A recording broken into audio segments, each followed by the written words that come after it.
தமிழக வெற்றிக் கழக காஞ்சிபுரம் மாவட்ட செயலாளராக தென்னரசு அறிவிக்கப்பட்ட நிலையில் அக்கட்சியினர் பேண்ட் வாத்தியங்களுடன் சாலையில் அணிவகுத்து சென்றதால் கடும் போக்குவரத்து நெரிசல் ஏற்பட்டது. இதுகுறித்த விவரங்களை நம்முடைய செய்தியாளர் துரை வெங்கடேஸ்வரன் வழங்க நாம் கேட்கலாம். துரை வெங்கடேஸ்வரன், விரிவான விவரம்.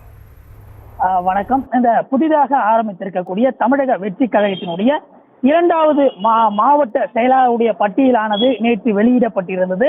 இந்த நிலையிலே காஞ்சிபுரம் மாவட்ட கழக செயலாளராக தற்போது ஏற்கனவே மாவட்ட தலைவராக விஜய் மக்கள் இயக்கத்தினுடைய மாவட்ட தலைவராக இருந்த SPK தென்னரசு அவர்கள் மாவட்ட செயலாளராக விஜய் அவர்களால் அறிவிக்கப்பட்டிருக்கிறார். இந்த நிலையில இதனைத் தொடர்ந்து இதற்கு வரவேற்பு அளிக்கும் விதமாக இன்று காஞ்சிபுரம் காந்தி சாலையிலே பிரதான சாலையாக, அதாவது போக்குவரத்து நெரிசல் மிகுந்த சாலையாக விளங்கக்கூடிய இந்த காமராஜர் சாலையிலிருந்து இந்த பேரணியானது துவங்கப்பட்டது. முதலாவதாக அங்கிருந்த காமராஜர் சிலைக்கு அந்த பேண்டு வாத்தியங்கள் முழங்க அந்த புதிதாக தேர்ந்தெடுக்கப்பட்ட மாவட்ட செயலாளருக்கு அக்கட்சியினர் பேண்டு வாத்தியங்கள் முழங்க சாலை முழுகிலும் அந்த ஆக்கிரமித்து அந்த பகுதியிலே அந்த வரவேற்பானது அளிக்கப்பட்டிருந்தது. அதனைத் தொடர்ந்து அங்கிருந்து காமராஜர் சிலைக்கு மாலை அணிவித்து அதனைத் தொடர்ந்து